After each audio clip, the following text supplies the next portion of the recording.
Hello and welcome once again everyone. Hope कि आप course को एंजॉय कर रहे होंगे, आप अपने आप में बहुत ही अच्छा महसूस कर रहे होंगे, आप बहुत ही खुश होंगे। आपके जो भी वर्क है वहां पर आप बहुत अच्छी प्रोग्रेस कर रहे होंगे। ऑलराइट, सो आज हम लोग जिस टॉपिक को डिस्कस करने वाले हैं वो है emotional intelligence. I want you to become self aware about your emotions. आप अपने इमोशंस को कितना जानते हैं, या अगर आप नहीं जानते हैं या जिस भी लेवल पे आप जानते हैं उससे एक लेवल और आगे जाके आप अपने इमोशंस को जानें। ये टारगेट है इस वीडियो का। ओके, सो देखो, अगर मैं कहूं कि अगर माइंड को दो पार्ट में डिवाइड करना है तो आई थिंक आप जानते होंगे कि आप बोल सकते हैं कि हाँ, एक पार्ट होता है logical mind, that is left brain and right brain. So left brain हो गया logical mind and right brain हो गया क्रिएटिव माइंड। ऐसे लोग जिनका लेफ्ट ब्रेन ज्यादा एक्टिव होता है वो लोग ज्यादा लॉजिकली सोचते हैं, लॉजिकली बात करते हैं, लॉजिकली काम करते हैं। कोई भी ऐसे काम जिसमें लॉजिक रिक्वायर्ड हो, जैसे कि प्रोग्रामिंग, जैसे कि कोई कैलकुलेशन, इस टाइप के काम ये लोग ज्यादा अच्छे से करते हैं। क्रिएटिव माइंड मीन्स जिनका राइट साइड ऑफ माइंड ज्यादा एक्टिव है वो लोग क्रिएटिव काम बहुत अच्छे से करते हैं, जैसे कि कोई आर्ट, पेंटिंग, राइटिंग और एनीथिंग विच रिक्वायर्स क्रिएटिविटी, वहां पर ये लोग ज्यादा अच्छा परफॉर्म करते हैं। ये बातें आप जानते हैं। तो जब हम बात करते हैं left brain and right brain की, सो लेफ्ट ब्रेन किस चीज को रिप्रेजेंट करता है? What I mean is, if somebody has active left brain which means कि वो पर्सन लॉजिकल होगा, लॉजिक फैक्ट्स ज्यादा पसंद करेगा, एनालिटिकल स्किल्स होगी उसके अंदर, लीनियर होगा, वर्बल होगा, ओके, एंड सिक्वेंशियल ऑर्डर्स, उस वे में काम को भी लाइक करेगा और ऐसी कोई भी चीजें जो सीक्वेंस में हो, एक ऑर्डर में हो, इस टाइप से उसका माइंड उन चीजों को ज्यादा पसंद करेगा। आपसे बातें भी करेगा तो लॉजिक की बातें करेगा, ओके, और आपसे भी ऐसी एक्सपेक्टेशन रखेगा कि आप भी लॉजिकल बातें ही करें, फैक्ट्स शेयर करें। अगर राइट ब्रेन ज्यादा एक्टिव है किसी पर्सन का, विच मीन्स कि वो क्रिएटिव होगा, इंट्यूटिव होगा, उसके अंदर की आवाज जो होगी वो स्ट्रांग होगी, वी कैन से इंट्यूटिव होगा, वो आर्टिस्टिक होगा, ऑब्वियसली क्रिएटिविटी है तो ज्यादा वर्बल पे बिलीव ना करके he believes in non verbal, those kind of person believes in non verbal. ऐसे ही पर्सन जो राइट ब्रेन जिनका एक्टिव होता है, इमोशनल भी ज्यादा होते हैं, ओके, एंड इमेजिनेटिव होते हैं। ऑलराइट, तो ये हुई बात left brain and right brain की। ये हमने देखा differentiation left brain and right brain का। बात करते हैं अब active memory and passive memory की। सो सी, ये भी वर्ड्स आपने सुने होंगे, ये बहुत कॉमन टर्म्स हैं regarding mind, that's why I am using these words for now to make you understand these concepts which we are going to learn about emotions. Alright, so active memory and passive memory, इसको समझने के लिए बहुत simple सी exercise आपको मैं बताता हूँ, जो आप लोग अपने घर में अपनी फैमिली मेंबर्स के साथ भी इसलिए खेल सकते हैं। You can play this game with your family members and this will help you to enhance your sharpen your memory. How it will help you to sharpen your memory? Let's see. What is the game first? Let's see that. It is word antakshari. Word antakshari which means कि आपको word बोलना है, जो भी word का last letter आएगा उससे related अगला वर्ड बोलना है। Let's say first word is Apple, APPLE, last word आया E। इट मीन्स कि जो भी अब नेक्स्ट सामने वाला पर्सन है, या आप खुद अपने साथ ही इसको खेल सकते हैं, अकेले में आप हैं तो इसको अपने साथ ही खेल सकते हैं। और लेट्स से कि आपने कहा एप्पल, अब ई से आपको नेक्स्ट वर्ड बोलना है, that is let's say elephant, elephant T। Now T से आपको नेक्स्ट वर्ड बोलना है, टी से maybe tiger, again R आया, आर से अब आपको नेक्स्ट वर्ड बोलना है मे बी रोज, ओके, ई आया, ई से इनकरेजमेंट, टी आया, टी से टोमेटो, ओ आया। सिमिलरली आपको ये गेम आगे बढ़ाना है। तो धीरे धीरे जो आपके एक्टिव मेमोरी में वर्ड्स हैं वो बहुत जल्दी जल्दी आप उसका आंसर दे पाएंगे, लेकिन जैसे एक टाइम आएगा, एक सर्टेन मोमेंट, आपको सोचना बहुत ज्यादा पड़ेगा अगला कोई वर्ड, क्योंकि इसमें वर्ड आपको रिपीट नहीं करना है। Remember this, that's why I am saying कि अब आपको ज्यादा सोचना पड़ेगा। लेट्स से कि ई से you know 50 words for example, अब वो 50 वर्ड्स आपके एक्टिव मेमोरी है जो आप डे टू डे लाइफ में बहुत ज्यादा यूज करते हैं, that's why those words are in your active memory. अब वो आपने यूज कर लिए, अब जब आपके पास ई से नेक्स्ट वर्ड आपको बोलना होगा तो आपको कहीं ना कहीं अपनी पैसिव मेमोरी का यूज करना होगा और वहां से वो वर्ड लेकर के आना होगा। होता है ना कि आपके कंप्यूटर में रैम होती है एंड हार्ड डिस्क या एसएसडी होती है। तो एसएसडी में डेटा स्टोर होता है और रैम में जो एक्चुअली में भी आप सॉफ्टवेयर यूज कर रहे होते हैं उस सॉफ्टवेयर से रिलेटेड डेटा होता है। तो जब भी आप कोई नया सॉफ्टवेयर ओपन करते हैं अपने कंप्यूटर में या मोबाइल में, वो एसएसडी से उठ के आता है और उसको स्पेस मिलता है रैम में, देन वो सॉफ्टवेयर स्टार्ट होता है रन होना, तब वो सॉफ्टवेयर रन होता है और आप उसको यूज कर पाते हैं। सो एक तरीके से रैम हो गई आपकी एक्टिव मेमोरी एंड एसएसडी हो गई आपकी पैसिव मेमोरी। तो ये एक वर्ड अंताक्षरी का बहुत अच्छा आप गेम खेल सकते हैं और इसी में आप समझ गए कि एक्टिव मेमोरी होती है और पैसिव मेमोरी होती है। ऑलराइट, ये कॉमन टर्म्स है एक्चुअली जो बहुत ज्यादा पॉपुलर है, इसीलिए मैं आपके सामने ये वर्ड्स यूज कर रहा हूँ। तो ये बात हो गई मेमोरी के टर्म में अगर हमने माइंड को डिफरेंशिएट किया तो क्या होगा। ऑलराइट, अब आगे बढ़ते हैं। ये जो डिवीजन है ये आप वैसे गेम खेल सकते हैं, बहुत ही अच्छा गेम है अपने माइंड में एक्टिव मेमोरी को और ज्यादा स्ट्रांग करने के लिए है, लेकिन अभी हमारा टॉपिक डिफरेंट है। So let's come to the topic again. अगर मैं माइंड में टाइप्स की बात करूं तो आपने left brain and right brain ये एक तरीके से डिफरेंशिएट किया। दूसरा आपने मेमोरी में active memory and passive memory इस तरीके से डिफरेंशिएट किया। नाउ आप ऑलरेडी जानते होंगे अगला जो मैं कहने वाला हूं, conscious mind and subconscious mind. Okay, so conscious mind subconscious mind आप जानते ही होंगे, बट एक और होता है अनकॉन्शियस माइंड, ये भी कुछ लोग जानते होंगे, आई एम 100% श्योर। सो अब इमोशंस कहां से आते हैं? जैसे आपको मैंने वर्ड्स बताया, एक्टिव मेमोरी में कुछ वर्ड्स हैं और पैसिव मेमोरी से कुछ वर्ड्स आप लेके आ रहे हैं, वैसे इमोशंस भी होते हैं। इमोशंस कहां से आते हैं ये हम लोग समझेंगे। एक हो गया आपका कॉन्शियस माइंड या कॉन्शियस माइंड, राइट, जो कि आप माइंडफुली कोई चीज कर रहे हैं जहां पे आप अवेयर हैं। तो आप सोचिए कि अपने पूरे डे टू डे एक्टिविटी में कितने ऐसे काम है जो आप कॉन्शियस होके करते हैं, जो आप कॉन्शियस होके करते हैं, जहां पर आप माइंडफुल होते हैं। बाकी बहुत सारे ऐसे काम होते हैं जो अपने आप हो जाते हैं, जहां पर आप माइंडफुल भी नहीं होते। एक बार सोच के देखिएगा, आप इमोशंस से कैसे डील करते हैं, आपकी इमोशंस को हैंडल करने की अप्रोच क्या होती है, आप इमोशंस, अपने खुद के इमोशंस को लेके कितनी ज्यादा सेल्फ अवेयर हैं। क्या आपको पता है कि आपके इमोशंस कहाँ से आते हैं? क्या आपको पता है कि आपके इमोशंस माइंड के किस पार्ट में होते हैं? हम ये सभी चीजें अब डिटेल में देखेंगे। इन सभी बातों को अब मैं जो आपको बताने वाला हूँ, इसको समझने के बाद आप अपने इमोशंस को बहुत ही अच्छे तरीके से मैनेज कर पाएंगे एंड एटलीस्ट आप सेल्फ अवेयर तो 100% हो जाएंगे। सेल्फ अवेयर हो जाएंगे तो धीरे धीरे मैनेज करना भी सीख जाएंगे, आप इमोशनली इंटेलिजेंट बन जाएंगे। आपकी अप्रोच अपने इमोशंस को हैंडल करने की अब चेंज होने वाली है इस कंसेप्ट को जानने के बाद। और आप जब सेल्फ अवेयर हो जाएंगे, माइंडफुल हो जाएंगे, माइंडफुली इमोशंस को हैंडल करेंगे, तो डेफिनेटली आप प्रोडक्टिव भी होंगे और अपने आप में कहीं ना कहीं आपको इंप्रूवमेंट देखने को मिलेगी। और इमोशंस को अच्छे से हैंडल करने का एक रिजल्ट ये भी होता है कि आप हैप्पी होंगे। So let's understand this concept first and then we will discuss more on it. Now see, अगर हम ब्रेन को अगेन मैं एक और एक टाइप आपको बताऊं जिसमें हम ब्रेन को डिवाइड कर सकें, तो आप इस इमेज को देखिए। ब्रेन को 3 पार्ट में हम डिवाइड कर सकते हैं। Primate brain, that is neocortex, then mammalian brain and then reptilian brain.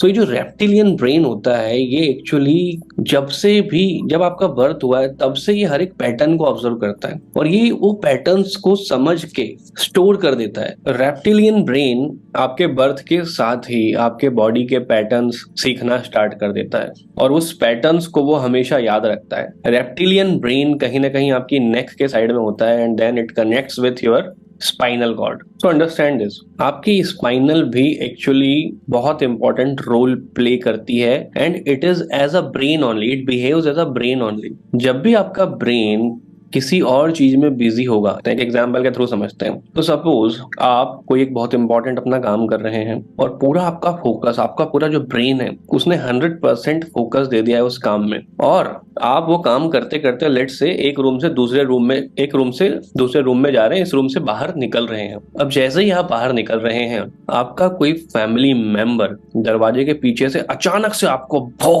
करके डरा देता है। अब क्या हुआ, अचानक से एक थोड़े से मोमेंट के लिए आप डर जाते हैं जब आपको पता नहीं होता है कि एक्चुअली वो डराने वाला है, क्योंकि आपका माइंड किसी और चीज पे फोकस कर रहा था। तो आपकी सिक्योरिटी का सेंस ऑफ सिक्योरिटी को हैंडल करने की रिस्पॉन्सिबिलिटी आ जाती है आपके स्पाइनल पे। ऑलराइट, रेप्टिलियन ब्रेन इन सभी चीजों को हैंडल करता है। अब जब रेप्टिलियन ब्रेन इन सब चीजों को हैंडल करता है तो उसको नहीं पता होता है कि कैसे रिस्पॉन्ड करना है। तो वो अचानक से डर जाता है। ये जो डर का फीलिंग आता है, ये बेसिकली रेप्टिलियन ब्रेन की वजह से आता है। आपको अचानक से डर महसूस हो जाएगा ऐसी किसी सिचुएशन में। मैंने तो एक एग्जांपल दिया, बट आप इमेजिन कर सकते हैं मैं क्या कहना चाह रहा हूँ। अब आपको अचानक से डर महसूस होगा, जैसे ही फिर आप वो सिग्नल जाता है आपके मेन ब्रेन में। जो आपका ब्रेन होता है फिर उस चीज को समझता है कि अरे we are secure, just relax. वो रेप्टिलियन ब्रेन को मैसेज दे देता है कि relax, we are secure, that was for the moment but now you can relax, right. अचानक से आपकी बॉडी में पसीना आ जाता है। बहुत कभी कभी कुछ ऐसी सिचुएशन भी आती है जब आपको पता ही नहीं चलता क्या हो रहा है, आपको बहुत ज्यादा पसीना आएगा या बहुत ज्यादा नर्वसनेस फील हो जाती है, बहुत ज्यादा आप डर जाते हैं। ये सब काम होता है रेप्टिलियन ब्रेन का, क्योंकि उसके पास सेंस ऑफ सिक्योरिटी, उसके पास कंट्रोल होता है आपकी बॉडी का। और जैसे ही वो कंट्रोल मेन ब्रेन के पास जाता है फिर आप अवेयर हो जाते हैं, अरे इट्स ओके, टेम्पररी था, कुछ नहीं है, रिलैक्स। होप आपको ये कंसेप्ट समझ में आया होगा। अब और आगे बढ़ते हैं, बॉडी के पैटर्न्स की बात कर रहे थे हम लोग। सो सी, आपने जब भी बाइसिकल फर्स्ट टाइम चलाई होगी अपनी लाइफ में, तो आपने बैलेंस बनाना सीखा होगा। न जाने कितनी बार आप गिरे होंगे, आपका बैलेंस बिगड़ा होगा, और उसके बाद धीरे धीरे बहुत बार प्रैक्टिस कर करके आपने बाइसिकल चलाना सीखा होगा। अब जब आपने बाइसिकल चलाना सीखा, लेट्स से कि आप जस्ट बिगिनर हैं, अभी अभी आपने चलाना सीखा है, बैलेंस आपका बन गया है, आप हैंडल संभाल लेते हैं, पेडल प्रॉपर मूव कर लेते हैं। नाउ जब भी आप साइकिल चलाते हैं ना, तो आपका माइंड बहुत एक्टिव होता है। हैंडल कैसे संभालना है, पेडल कैसे मारना है, दोनों को, पैरों को और हाथों को सिंक में कैसे रखना है, आंखें बहुत ज्यादा एक्टिव रहेगी कि कहीं एक्सीडेंट ना हो जाए। अब धीरे धीरे क्या होता है, आप ये चीज डेली बेसिस पे करते हैं, डेली बेसिस पे करते हैं, डेली बेसिस पे करते हैं, रेप्टिलियन ब्रेन आपका इस चीज को एडाप्ट करते रहता है। तो एक सर्टेन मोमेंट आ जाता है जब आप जब भी चलाते हैं उस, तो स्टार्टिंग में तो आप कुछ सोच नहीं रहे होते, आपका पूरा फोकस होता है रास्ते पर और अपनी बाइसिकल चलाने पर। लेकिन धीरे धीरे आपकी बॉडी, विच मीन्स, जब मैं बॉडी कहता हूँ विच मीन्स रेप्टिलियन ब्रेन, उस चीज को लर्न कर लेता है, उस पैटर्न को लर्न कर लेता है, और अब आप साइकिल चलाते समय कुछ भी सोच सकते हैं और आराम से आप हैंडल यानी साइकिल को कहीं भी मूव कर सकते हैं, पेडल प्रॉपर, यानी सब कुछ सिंक में होता है। बेसिकली जब आप साइकिल चलाते हैं सब कुछ सिंक में ऑटोमेटिकली होता है। क्यों? क्योंकि आपकी बॉडी उस पैटर्न को सीख चुकी होती है। This is how our mind, our entire system works. ना एक एक्टिविटी करते हैं, तो आपको क्या करना है, अपने दोनों को हाथों को ऐसे ऊपर उठाना है और अपने दोनों हाथों को आपको आपस में से ताली बजाते हुए मिलाना है। ऑलराइट, ऐसे 5 बार करिए, ताली बजाते हुए अपने हाथों को मिलाइए। अब मिलाते मिलाते ये ऑब्जर्व करिए कि कौन सा थंब ऊपर आ रहा है। आप पाएंगे कि हमेशा कोई भी एक, या तो लेफ्ट या तो राइट, सबके लिए अलग अलग हो सकता है, लेकिन हर एक पर्सन के लिए कोई एक ही थंब हमेशा ऊपर आ रहा होगा।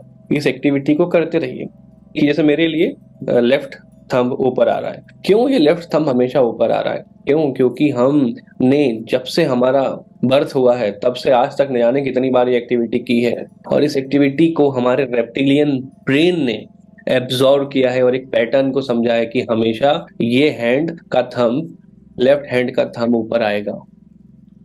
ओके, सो आपने ऑब्जर्व किया। ऑलराइट, नाउ अब आप एक काम करिए, जो भी थंब आपका ऊपर आ रहा है उसको नीचे ले जाने का ट्राई करिए। ओके, मैं ट्राई कर रहा हूँ। थोड़ी परेशानी हो रही है, थोड़ी परेशानी होगी आपको, क्योंकि अब आप वो पैटर्न ब्रेक कर रहे हैं जो आपकी बॉडी ने, यानी आपकी रेप्टिलियन ब्रेन ने सीखा है। आप उस पैटर्न को ब्रेक करने का ट्राई कर रहे हैं। समझ रहे हैं? You can feel it, correct? Yes, I hope you like and enjoy this activity, और आपको पता चला होगा कि आपकी बॉडी, आपका रेप्टिलियन ब्रेन किस तरीके से काम करता है। ऑलराइट, सो सी, यही होता है। अब बात करते हैं, अब इसी को इमोशन से कनेक्ट करेंगे। तो ये पैटर्न्स थे हमारे फिजिकल एक्टिविटी से रिलेटेड। अब हमारे जो इमोशंस होते हैं वो भी कुछ इसी तरह से ट्रिगर होते हैं, my friend.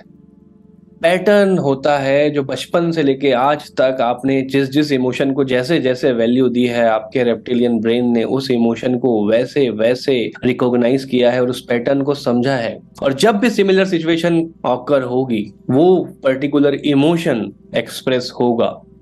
Try to understand this, so we will understand it more in deep with 3 level of consciousness, iceberg theory. Okay, again एक और कंसेप्ट आते हैं, फिर सभी डॉट्स को हम कनेक्ट करेंगे। क्या आपने आइसबर्ग थ्योरी का नाम सुना है? अच्छा, टाइटेनिक जहाज का नाम जरूर सुना होगा। टाइटेनिक जहाज कैसे डूबा था? टाइटेनिक जहाज बहुत फेमस है, इसकी जो मूवी आई थी वो भी बहुत फेमस है। आई होप कि आपने वो देखी हो। टाइटेनिक जहाज समुद्र में जा रहा था, उसे एक पहाड़ दिखा। पहाड़ जब दिखा, एक आइसबर्ग दिखा, तो वो उसको लगा कि पानी के ऊपर सतह पर ही पहाड़ है। पानी के जो अंदर है वो पहाड़ नहीं है। उन्हें ऐसा लगा और उन्होंने उस तरीके से उसको कैलकुलेट करके अपने शिप को टर्न करने का ट्राई किया। लेकिन जो नीचे, पानी के नीचे जो शिप का पार्ट था वो पानी के नीचे के आइसबर्ग से टकरा गया और इसी वजह से जहाज डैमेज हो गया, पानी उसके अंदर भर गया और वो डूब गया। तो इसके बाद एक आइसबर्ग थ्योरी निकल के आई। अब ये आइसबर्ग थ्योरी आपके इमोशंस के लिए कैसे हेल्पफुल है? तो सबसे पहले इस चीज को समझिए, जैसे मैंने आपको कहा कि कुछ आपका जो कॉन्शियसली जो आप काम करते हैं उसकी एक सर्टेन लिमिट है। उसके बाद आपका जो सबकॉन्शियस माइंड होता है वो आपकी मेमोरी बेस्ड काम करता है, मतलब आपकी मेमोरी से वो चीजें लेके आता है। एक में भी आप एक्सपीरियंस कह सकते हैं, उन सभी एक्सपीरियंस और मेमोरी की हेल्प लेके वो काम करता है। लेकिन एक होता है अनकॉन्शियस माइंड, जहां पर डिफरेंट टाइप के इमोशंस छुपे होते हैं जो टाइम टाइम पर ही आपके सामने आते हैं। Sometimes you are aware, sometimes you are not aware, क्योंकि वो अनकॉन्शियसली हो रहे हैं। लेकिन आज के बाद आप जरूर अवेयर रहेंगे। सिर्फ इस चीज को समझिए, इस कंसेप्ट को समझिए, इतना ही बहुत हेल्पफुल होगा। आप माइंडफुल बन जाएंगे, आप सेल्फ अवेयर हो जाएंगे अपने इमोशंस को लेके, आप इमोशनली इंटेलिजेंट हो जाएंगे। So what we are talking here is, when in 3 level of consciousness, 9 out of 10 times people in the conscious part of mind, thoughts and perceptions conscious part of mind में होते हैं। Now at 9 out of 10 times how people react, people do not see reality, people see their thoughts and their perception and then make judgments as per their thoughts and perception instead of seeing reality. Now how this thoughts and perceptions take place, उसका एक example video देखते हैं ताकि आपको और ज्यादा idea आए, and then we will come back to this point. Alright, I'm going to play a recording of people chanting, "That is embarrassing," 4 times. After the 4th time, write down what you hear. That is embarrassing. That is embarrassing. That is embarrassing. That is embarrassing. Interesting. Almost everyone here heard "that is embarrassing." Listen again and watch the screen. That is embarrassing. That is embarrassing. That is embarrassing. That is embarrassing. That is embarrassing. That is embarrassing. That is embarrassing. That is embarrassing. You heard the same thing every single time. Our eyes and ears take in electrical signals which our brains interpret based on our expectations. We don't see reality. We see our reality. सो आपने देखा कि कैसे लोग अपने perception के हिसाब से consciously उसी सेंटेंस को सुन रहे हैं, लेकिन अलग अलग रिजल्ट्स डिराइव हो रहे हैं। अपनी अपनी रियलिटी के हिसाब से रिजल्ट्स निकल के आ रहा है। So try to understand this. बहुत सिंपल तरीके से मैं समझाने की कोशिश कर रहा हूँ। तो subconscious mind, this is the part of mind where memories live. So if I ask you, what did you have in the breakfast in the morning today, थोड़ा सोचेंगे आप, थोड़ा याद करके आप आंसर दे सकते कि आज मॉर्निंग में आपने ब्रेकफास्ट में क्या खाया। But if I ask you 6 months ago on the same date, what did you have in your breakfast? Would you be able to answer this? You might be answering like, "Nishant, how the hell am I supposed to remember something like what I had 6 months back in breakfast? Is it really making sense?" This is the funny things about subconscious mind. We subconsciously remember recent things. We subconsciously remember those things which are very, very important, which are very, very relevant to us, which are very, very recent maybe. Those things we usually remember subconsciously. Subconscious mind works with memory. Okay? Or we remember those things with which we have some sort of emotional attachment. If in past you have some good experience and maybe some bad experience, those will be remembered by your subconscious mind because it works with memory. Whether that emotion is good, that emotion is bad, that's a different story altogether. But what I'm trying to make you understand is subconscious mind, if you are emotionally attached to that event or story, आप उसे अभी भी याद रख सकते हैं। बहुत ज्यादा पॉसिबिलिटी है, 9 out of 10, 9 out of 10 ये पॉसिबिलिटी है। Alright, and when we talk about this unconscious thing, unconscious, so remember, where does it come from? If I talk about your anger, where does it come from? If I talk about your sexual desires, where does it come from?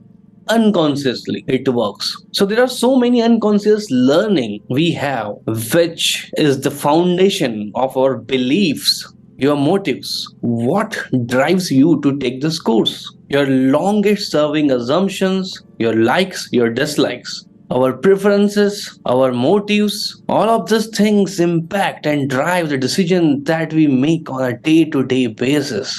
अब आप बहुत ही अच्छे mood में, एक story पहले आप सुन लीजिए, एक बहुत ही अच्छे आप मूड में हैं, कुछ अजम्पशंस इसमें लेके चलना है ताकि आप इस कंसेप्ट को और अच्छे से समझ सकें। अब आप बहुत अच्छे मूड में हैं, अपने ऑफिस में बैठे हैं लेट्स से, या अपने कॉलेज में बैठे हैं अगर आप स्टूडेंट्स हैं तो। नाउ एक बस चीज है कि 2 दिन पहले आपको यहाँ पर आपके शोल्डर में कुछ इंजरी हुई है, ऐसा मान के चलिए, इसीलिए आपके कंधे में आपको यहाँ पर बहुत पेन है, आपके शोल्डर में आपको बहुत पेन है, लेकिन आपने अच्छे से टी शर्ट या शर्ट पहनी हुई है जिसकी वजह से दूसरों को नहीं पता चल रहा है कि वहां पर पेन है। अब आप बहुत अच्छे मूड में हैं और बढ़िया आप एंजॉय कर रहे हैं, आज का दिन बहुत अच्छा जा रहा है, जो भी आपका काम है वो काम भी आप बहुत अच्छे से कर रहे हो। अचानक से पीछे से आपसे मिलने के लिए आपका दोस्त आता है और वो एकदम से अपने हाथ को यहाँ पर मारता है, hello my dear friend, how are you, और उसने वहीं पर हाथ मारा जहां पर आपको इंजरी हुई है। जितना भी अच्छा आपका मूड इस समय क्यों ना हो, जैसे ही उस इंजरी पे उसका हाथ गया और आपको बहुत जोर से पेन हुआ, irrespective of your really good mood, automatically anger comes out. Anger क्या है? एक इमोशन है। एंगर आ गया आपके पास और डिपेंड करता है कि आप कितना अपने आप को कंट्रोल कर सकते हैं। अगर बहुत ज्यादा दर्द है तो हो सकता है आप उसको बहुत जोर के चिल्ला दें, एब्यूज कर दें में भी, अगर कोई खास फ्रेंड है तो, या कुछ तो उसको ऐसा बोलें ताकि आप अपने एंगर को एक्सप्रेस करें किसी ना किसी तरीके से। तो आप अपने एंगर को एक्सप्रेस करेंगे तो पॉइंट समझने की कोशिश करिए, ये एंगर आया कहाँ से, समझ रहे हो? तो आपको एंगर का समझ में आया कि एंगर कैसे आया। एक और एग्जाम्पल देखते हैं जो कि बहुत लोगों पर एप्लीकेबल होता है। जब भी आप बैचलर होते हैं, माइंड हंटिंग करता है। जब भी अच्छी लड़कियां दिखेगी या अच्छे लड़के दिखेंगे तो आपका माइंड हंटिंग करता है कि यार किसको, कौन मेरा गर्लफ्रेंड बन सकता है या बॉयफ्रेंड बन सकता है या लाइफ पार्टनर बन सकता है। तो जब भी आप कोई बहुत ही ब्यूटीफुल लड़की देखें या बहुत ही हैंडसम लड़का देखें, आपके मन में कहीं ना कहीं जो सेक्स वाली फीलिंग आती है, अगेन वो भी अनकॉन्शियस माइंड में होती है, लेकिन जैसे ही आपने कुछ इस टाइप की चीज देखी वो ट्रिगर हो जाती है और आपके माइंड में वो भाव आता है, वो इमोशन आता है। समझ आ रहा है? सो ये एक वे हो गया कैसे ये इमोशन बाहर आया अनकॉन्शियसली। नाउ अगेन फियर कैसे आता है समटाइम्स। अब ये बहुत सिचुएशन देखो सभी के साथ अलग अलग हो सकती है, इस चीज को समझ के चलो। मैं सिर्फ एज एन एग्जांपल यहाँ पर कोट कर रहा हूँ, बट हो सकता है किसी और के साथ किसी और वे में ये काम करे। सो प्लीज उतना फ्लेक्सिबल रहे यहाँ पर। नाउ फियर की बात करते हैं। फियर भी अनकॉन्शियसली आ जाता है। कैसे? अगर आप अंधेरे में हैं, किसी को अंधेरे से डर लगता है, लेट्स से घर में अकेले हैं और पावर आउटेज हो गया, हो सकता है फियर आ जाए। किसी को किसी और वे में फियर आ सकता है। अब फियर लेकिन अनकॉन्शियसली आता है, this is the point. So there are certain emotions, आपके लिए वो कौन से इमोशन है ये आपको फिगर आउट करना है। सभी के लिए अलग अलग ऐसे इमोशंस होंगे जो अनकॉन्शियस लेवल पे काम करते हैं और अचानक से बाहर आते हैं और आप उसे एक्सप्रेस करते हैं। सो एंगर से डील करने का सबसे अच्छा तरीका, एंगर अनकॉन्शियसली आता है। जब भी एंगर आता है आपको पता होना चाहिए कि एंगर आ रहा है मुझे, गुस्सा आ रहा है मुझे, तभी तो आप डील करोगे। अगर आपको पता ही नहीं होगा कि आपको गुस्सा आ रहा है, आपकी टोन चेंज हो जाएगी, सामने वाला हर्ट हो जाएगा, उस चीज का क्या मतलब। लेकिन जैसे ही आप सेल्फ अवेयर हुए कि हाँ भाई मुझे गुस्सा आ रहा है, उस समय एटलीस्ट आप थोड़े तो माइंडफुल होंगे, और माइंडफुली होके कैसे रिएक्ट करना है या कैसे रिस्पॉन्ड करना है, रिएक्ट नहीं करना है रिस्पॉन्ड करना है, ये चीज आपको क्लिक होगी और आप वहां पर एंगर को एक्सप्रेस करने की बजाय रिस्पॉन्ड करोगे और अपनी बात, अपना पॉइंट क्लियर करोगे। So see, this is how emotions works. Now which emotions works in what way for you, you have to figure it out. All right, so understand this 3 level of consciousness. This is the iceberg theory. Like I told you already, whatever your thoughts, your perception as a conscious mind that is coming, you already know how your sexual desire comes into picture, right? Similarly, your insecurities. See, just आपके सामने अगर आपके competitor का comparison कर दें कि वो उसकी तारीफ कर दें कि वो बहुत अच्छा है, तो कुछ लोगों के लिए तो इतना ही काफी है इनसिक्योरिटी, असुरक्षा की भावना आने के लिए। अनकॉन्शियसली इनसिक्योरिटी आ जाएगी। ओके, सपोज कि आप किसी अच्छी कंपनी में जॉब करते हैं और ले ऑफ की न्यूज आई, जबकि आप अच्छे टैलेंटेड हैं, फिर भी कहीं ना कहीं कुछ हद तक आपके मन में इनसिक्योरिटी की भावना आ जाएगी अनकॉन्शियसली। सिमिलरली फॉर ग्रीड, कोई ऐसी चीज जिसके लिए आपकी डीपेस्ट डिजायर है और वो चीज किसी तरीके से या उस टाइप का एनवायरनमेंट किसी तरीके से आपके सामने आया, ग्रीड वाला इमोशन सामने आएगा अनकॉन्शियसली। मैंने आपको स्टोरी सुनाई थी आपके फ्रेंड की, जिसने आपके पेन पे, आपके इंजरी पे हाथ रख दिया था और आपको बहुत ज्यादा पेन हुआ था और अनकॉन्शियसली आपने रिएक्ट किया था। उस समय आपका जीरो सेल्फ कंट्रोल होता है। जैसे ही एंगर आया था, अनकॉन्शियसली एंगर आया, आपका सेल्फ कंट्रोल जीरो था और आपने अनकॉन्शियसली रिएक्ट कर दिया एंड एंगर को एक्सप्रेस किया। सो रिएक्ट एंड रिस्पॉन्ड, ये भी आपने सुना होगा। अब रिएक्ट एंड रिस्पॉन्ड की अगर हम बात करें तो रिएक्शन जो भी करता है, रिएक्ट आप हमेशा अनकॉन्शियसली करते हैं। That's why I want you to become little bit self aware, little bit emotionally intelligent and do not react but rather take some time, take deep breath and then respond. क्योंकि जब आप respond करोगे तो थोड़ा बहुत conscious element वहां पे आ जाएगा। अगेन आप उसमें कितनी रियलिटी देखते हैं वो डिफरेंट मैटर है, क्योंकि कहीं ना कहीं उसमें भी आप परसेप्शन या थॉट्स तो अपने लेके आएंगे। Okay, so respond is important rather than react. Okay, अब एग्जाम्पल लेते हैं आपके। अगर आप ऑफिस में जाएं, आप जितने भी बड़े बड़े लीडर्स हैं ना, जो बहुत बड़ी बड़ी पोजीशन पे हैं, उनको देखना, कितना भी ज्यादा एस्केलेशन क्यों ना हो जाए उनकी टीम के ऊपर, उनके ऊपर, वो रिएक्ट नहीं करेंगे, वो शांति में रहेंगे। हाँ, इट्स ओके, क्या कर सकते हैं, बेस्ट क्या कर सकते हैं सिचुएशन को डील करने के लिए, वो सोचेंगे और रिस्पॉन्ड करेंगे। बट वहीं अगर आप एक फ्रेशर को देखोगे, अगर उस पर थोड़ा बहुत भी उसको क्रिटिसाइज कर दिया ना कि आपने ये काम गलत किया, यहाँ पे इंप्रूवमेंट की जरूरत है, तो बहुत से ऐसे फ्रेशर्स होंगे जो डायरेक्ट रिएक्ट करेंगे। अरे हाउ कुड यू ब्लेम, वो डायरेक्ट आपको बोलेंगे। वो ये भी नहीं बोलेंगे कि हाँ यहाँ पे लर्निंग कर्व है, वो कहेंगे कि आपने उंगली उठा कैसे दी भाई मुझ पे। वो रिएक्ट करेंगे अनकॉन्शियसली। कुछ लोग तो आउट ऑफ कंट्रोल होके न जाने क्या क्या कह देते हैं। I don't know if you have ever experience such kind of thing और नॉट, बट अगर आप फ्रेशर्स को और बहुत टॉप लीडर्स को जब भी ऑब्जर्व करें तो आप उनमें देखेंगे कि वो लीडर्स बनते ही लोग इसी, कोई अगर टेक्निकल बंदा या अपने काम में बहुत अच्छा है, जरूरी नहीं है कि वो बहुत अच्छा लीडर होगा। अनटिल एंड अनलेस उसने रिएक्ट एंड रिस्पॉन्स टेक्निक को सही से नहीं सीखा, वो इमोशनली इंटेलिजेंट नहीं हुआ, वो लीडर नहीं बन सकता, वो हायरार्की में टॉप, वो लेडर में टॉप पे नहीं जा सकता है। इसीलिए आपको ये चीज सीखना होगा। टेक्निकली आप कितने भी साउंड हो अपने काम में, अपनी टेक्निकलिटीज में आप कितने भी साउंड हो अपने काम में, अगर आप लोगों को समझ के रिस्पॉन्ड नहीं करेंगे, direct unconsciously out of control जाके रिएक्ट करेंगे, तो आप इमोशनली इंटेलिजेंस नहीं कहलाएंगे। और ये एक बहुत बड़ा फैक्टर होता है लोगों को हैंडल करने का। इस चीज को समझ के चलेंगे, इस चीज को आज समझ जाएंगे, तो बिलीव मी, आपको आने वाले टाइम में आपकी इस स्किल्स को प्रैक्टिस करना स्टार्ट करिए और आपको ये लाइफ में बहुत आगे जाने में बहुत हेल्प करेगा। और सबसे इंपॉर्टेंट है कि आप सेल्फ अवेयर होंगे, आप माइंडफुल होंगे, आप पीसफुल होंगे, आप अपने आप में बहुत प्राउड फील करेंगे, आपके इनर वर्ल्ड में बहुत ज्यादा पीस होगी, स्टेबिलिटी होगी। आउटर वर्ल्ड में कितना ही ऐसा शेकेबल इन्वायरमेंट क्यों ना हो, लेकिन आप अंदर से बहुत मजबूत होंगे, आपका मन, आपका माइंड बहुत मजबूत होगा। आप घबराएंगे नहीं, आप नर्वस नहीं होंगे, आप आराम से क्या बेस्ट इस समय मैं कर सकता हूँ ये सोचेंगे और रिस्पॉन्ड करेंगे। किसी भी टाइप की इनसिक्योरिटी आपको छू भी नहीं सकेगी।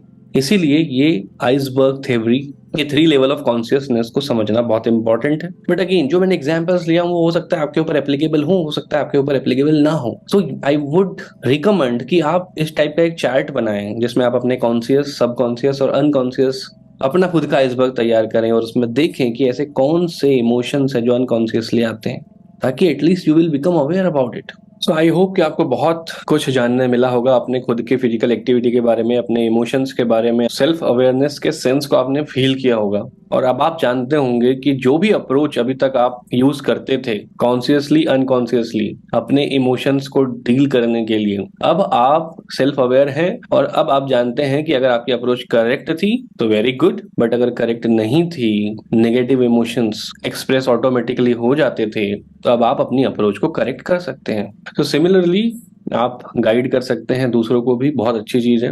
आई वुड रिकमेंड कि आप अपने पेरेंट्स, अपनी मदर या फादर, जिसको भी ऐसा लगता है कि डायरेक्टली इनडायरेक्टली ये कोर्स हेल्प करेगा, उसको ये चीज जरूर शेयर करें। अपने छोटे भाई बहन या बड़े भाई बहन, किसी को भी अपनी फैमिली में, अपने फ्रेंड्स, अपने रिलेटिव्स को ये कोर्स जरूर शेयर करें, क्योंकि डायरेक्टली इनडायरेक्टली किसी न किसी लेवल पे ये उनकी हेल्प जरूर करेगा। And this is my suggestion, so that हमारी सोसाइटी में सभी को ये हेल्प करे। So thank you so much and enjoy.